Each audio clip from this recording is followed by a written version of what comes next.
Baik, selamat pagi Bapak Ibu Guru hebat. Pagi hari ini saya akan melakukan sesi wawancara dengan Bapak Pimpinan, Bapak Kepala Sekolah saya. Ini bertujuan untuk menjawab modul 3001 tentang demonstrasi kontekstual, pengambilan keputusan berbasis nilai-nilai kebajikan sebagai seorang pemimpin. Untuk itu, saya Benedictus Kisman, SPD, calon direktur Angkatan 10 Kabupaten Manggarai dari STK 22, Campang Sulawesi Utara, Kabupaten Manggarai. Selamat pagi Bapak Kepala Sekolah. Baik, selamat pagi. Mungkin sebelum kita melakukan sesi wawancara, mungkin Bapak Kepala Sekolah bisa memperkenalkan diri teman-teman guru hebat semua.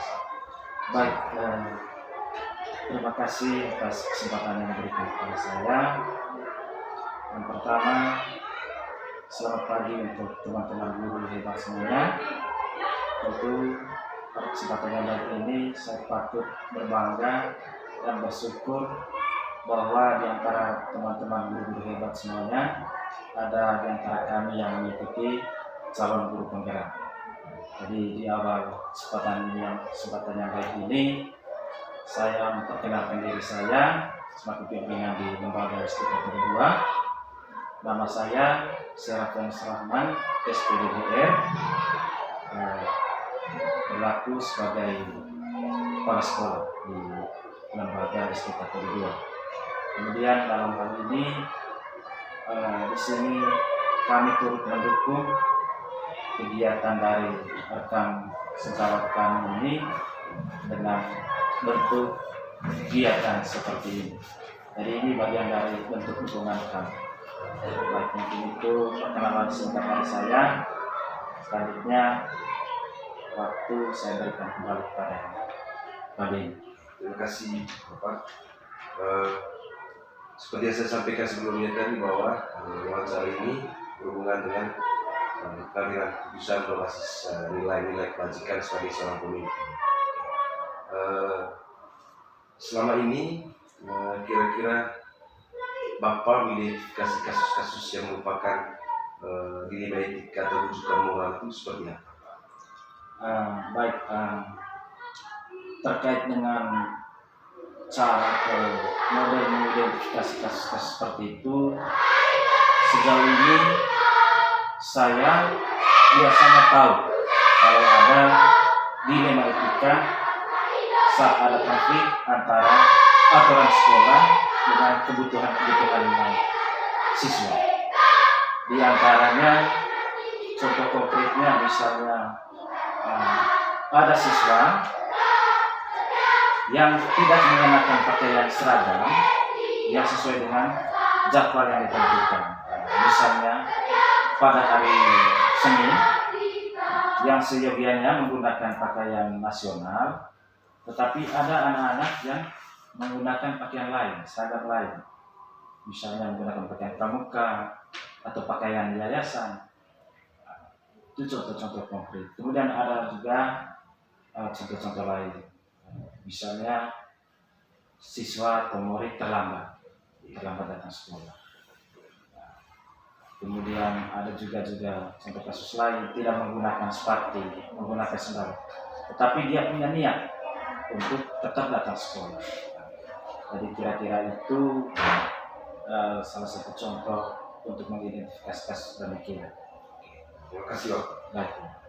Yang berikut, selama ini bagaimana Bapak menjalankan pengambilan keputusan di sekolah ini terutama dari kasus-kasus yang telah disampaikan, di mana ada dua kepentingan yang sama benar atau sama-sama mengandung nilai kebajikan. Di lain sisi kita memberikan aturan, di lain sisi juga kita memikirkan masa depan anak. Kira-kira bagaimana harap seperti ini? Baik,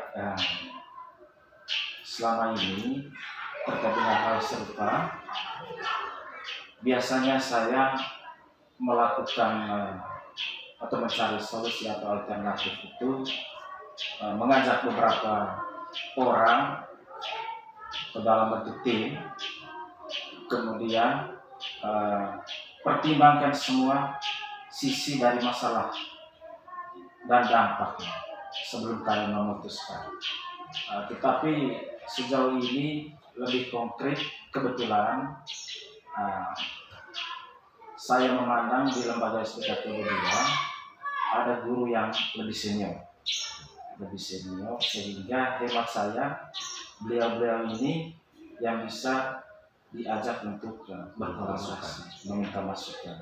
Apalagi senior-senior tersebut sudah pernah menjabat sebagai presiden. Sehingga hemat saya mereka lah yang pantas untuk diajak untuk memecahkan sebuah persoalan. Terima kasih Om. Baik, yang berikut langkah-langkah atau peristiwa seperti apa yang Bapak lakukan selama ini yang biasa dilakukan? Baik, terkait dengan prosedur atau langkah-langkah, tentu langkah yang paling pertama itu adalah mengumpulkan semua informasi terkait. Kemudian setelah itu baru mengidentifikasi nilai-nilai yang bertentangan. Kemudian pertimbangkan dampak keputusan untuk semua orang. Kemudian kembali berdiskusi dengan tim seperti yang saya sudah katakan, termasuk dengan berdiskusi dengan tim dalam hal ini guru-guru senior. Kemudian mengambil keputusannya berdasarkan hasil analisis tersebut, sehingga kemudian baru buat dulu rencana untuk melaksanakan keputusan. Buat dulu perencanaan yang matang dalam mengambil keputusan bersama tim tersebut. Baik, berarti hal-hal apa saja yang selama ini tantangan efektif dalam mengambil sebuah keputusan, terutamanya dalam hal soal kasus nilai etika? Baik, yang paling efektif adalah tentu melibatkan berbagai orang dalam proses keputusan. Melibatkan berbagai orang dalam hal ini berkomunikasi dengan jelas. Selain melibatkan banyak orang, hemat saya akan sejauh juga dipandang penting, dipandang perlu untuk melakukan membangun komunikasi untuk memecahkan atau menyelesaikan dulu persoalan. Di sisi lain, selain rekan sejawat tadi ada guru-guru senior seperti yang sudah saya paparkan tadi di awal. Jadi kemudian tentu menyampaikannya dengan secara terbuka dan transparan. Kemudian mengikuti prosedur yang sudah ada dan memastikan keputusan sesuai dengan prinsip serta aturan yang ditetapkan oleh sekolah. Dan etika tentu tidak terlepas dari etika yang memihak pada sisi kemanusiaan. Kira-kira itu hal yang selama ini kami anggap efektif dalam memecahkan persoalan Islam. Baik, terima kasih. Hal apa saja yang selama ini merupakan tantangan dan masalah dari sekolah untuk mengambil keputusan dalam kasus nilai etika yang seperti dijelaskan? Baik, terkait dengan tantangan yang berkaitan dengan pengambilan keputusan ini, saya alami ini berkaitan dengan konflik kepentingan dari pihak-pihak tertentu. Jadi di sini selaku pimpinan tentu punya rasa dilematis untuk mengambil keputusan karena yang berkaitan dengan kepentingan dari pihak-pihak tertentu. Kemudian di situ kadang kita sulit untuk membuat keputusan yang diterima oleh kedua belah pihak. Karena itu tadi, karena faktor kepentingan dari pihak-pihak tertentu. Kira-kira itu yang menjadi hambatan atau tantangan dalam mengambil keputusan. Kira-kira pada saat Bapak menjadi sebuah arahan Bapak tertentu dalam sebuah penyelesaian kasus ini, apakah Bapak langsung menyelesaikan atau memiliki sebuah jadwal untuk menyelesaikannya? Kira prosedur atau bentuk apa yang Bapak jalankan atau Bapak terapkan? Baik, sejauh yang kami laksanakan selama ini, tentu kami tidak punya jadwal secara khusus terkait dengan hal serupa, sehingga tetapi apapun bentuknya, saya selaku pimpinan bersama rekan-rekan tim tadi itu, kemudian ada rekan-rekan guru, kemudian guru-guru senior, kemudian ada lingkungan sekitar, dalam hal ini komite. Tentu langkah yang diambil itu harus secepat mungkin, sekalipun tidak punya jadwal secara mendetail atau secara terjadwal. Tetapi apapun bentuknya, kami berupaya untuk memecahkan masalah itu secepat mungkin. Tentu langkah-langkah yang diambil itu dengan penuh kehati-hatian. Kemudian biasanya saya membuat rencana dan memberikan tenggang waktu untuk setiap langkah, tetapi tentu dengan fleksibel, tergantung situasi dan kondisi yang terjadi di lingkungan sekolah. Artinya bahwa situasional. Kira-kira ada seseorang atau faktor-faktor yang selama ini membantu atau mempermudah Bapak dalam mengambil suatu keputusan dalam kasus genetika yang banyak terjadi? Baik, tentu menjadi dorongan motivasi juga bagi saya, yang menjadi kekuatan dan dorongan bagi saya dalam bentuk kerjasama tim.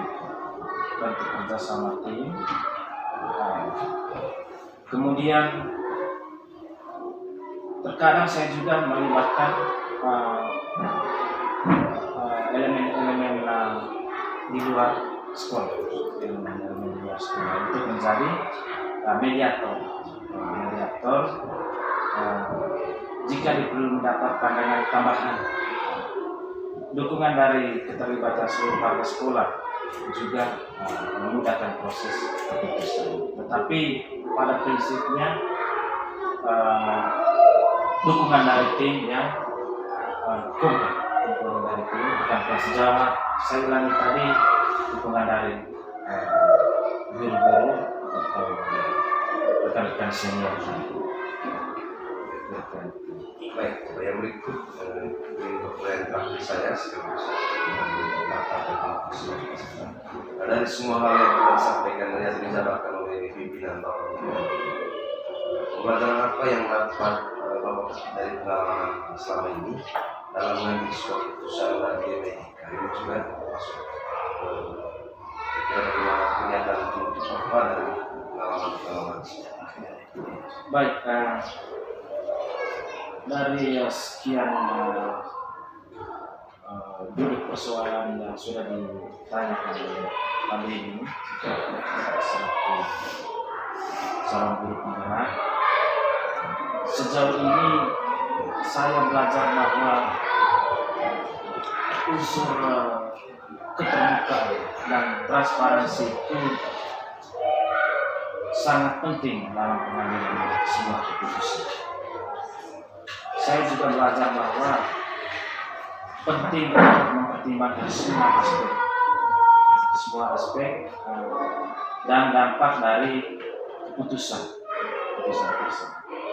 Jadi pada dasarnya prinsip saya bahwa semua hal yang berkaitan dengan pengambilan kebijakan atau keputusan harus terbuka dan transparan, sehingga tidak terkesan mengambil keputusan secara sepihak oleh kepala sekolah. Sehingga dari semua hal yang disampaikan tadi, kira-kira itu hal yang paling penting dan mendasar bagi saya dalam mengambil keputusan. Dan pada prinsipnya terbuka semua dengan elemen-elemen sekolah, termasuk dengan lingkungan sekitar juga bisa sangat kalau perlu. Kemudian komite apalagi terbuka terhadap rekan-rekan sejawat. Baik, saya bisa menunjukkan bahwa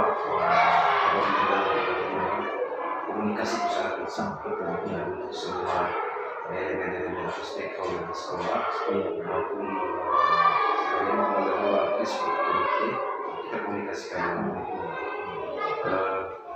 Saya pikir itu Bapak, terima kasih waktu dan kesempatannya. Semoga dengan kita berdiskusi hari ini bisa memberikan dampak baik.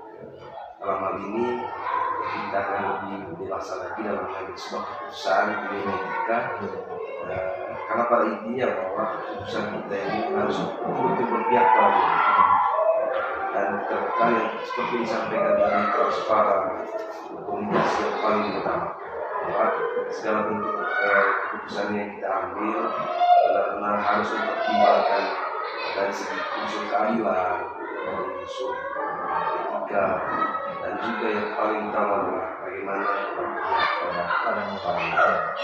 Saya pikir itu saja Bapak. Terima kasih kesempatannya. Selamat pagi.